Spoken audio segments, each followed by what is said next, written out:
Welcome to Vision Center's podcast, where we dive into the captivating world of eye care and vision health. I'm your host, Alex, alongside my co-host, Jordan. Each episode, we explore the fascinating realm of vision, bringing you expert insights, the latest advancements in the field, and actionable advice to take care of your sight. So sit back, relax, and let's open our eyes to the world of vision. Welcome to Vision Center's podcast. Today, we're joined by Jordan, an expert in vision and eye care. We're delving into a common yet often misunderstood eye condition. Welcome, Jordan. Thanks, Alex. Glad to be here and excited to discuss this important topic with your audience.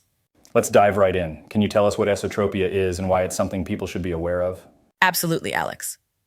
Esotropia is a type of eye misalignment, more commonly known as strabismus or crossed eyes. What happens is that one or both eyes deviate inwards towards the nose. It can be constantly present or occur intermittently. It can affect vision and eye coordination significantly. Interesting. So is this something that is only present in children, or can adults be affected as well?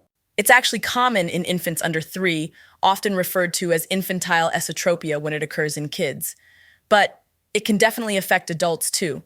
There's a variety called acquired esotropia that can develop later in life, and it might suggest other underlying issues. That sounds concerning. What are some of the symptoms we should look out for? Common symptoms include uncoordinated eyes, the need to squint or strain to see clearly, poor depth perception, and double vision.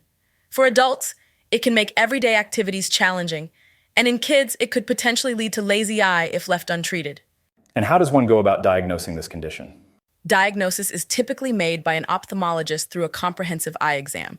They'll review medical and family history and check for clear vision, retinal function, eye coordination, and the eye's ability to refract light.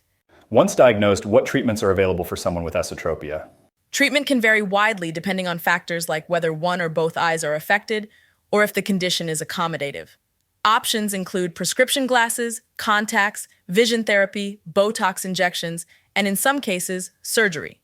It's especially important to address in infants to prevent long-term complications. You mentioned accommodative esotropia a couple of times now. Could you explain a bit more about that? Of course. Accommodative esotropia is linked with farsightedness and typically starts after 1 year of age. Eye strain from trying to see clearly can cause the eyes to turn inwards. Corrective lenses can often resolve it, but if it persists, surgery might be considered. This is a lot to take in. What can our listeners do to prevent esotropia? Prevention can be tricky, but wearing the correct prescription glasses or contact lenses is key, especially if you're farsighted. Early medical attention for any symptoms like double vision or visible misalignment is crucial. Plus, regular checkups are a great preventive measure, especially for children if there's a family history of strabismus. Thanks for those tips, Jordan. I think it's clear how important early detection and proper care can be. Any parting words for our listeners? Just that eye health is a window to your overall well-being. If you notice any changes in your vision or eye coordination, it's better to seek medical advice sooner rather than later. Esotropia is treatable, and a specialist can help navigate the best course of action. A big thank you to Jordan for joining us today and shedding light on esotropia. And to our listeners, take care of your eyes. They're the only pair you've got. Until next time on Vision Center's podcast, keep a clear perspective. And that wraps up another enlightening episode of Vision Center's podcast. We hope you've enjoyed our discussion and found some valuable takeaways to help maintain your vision health.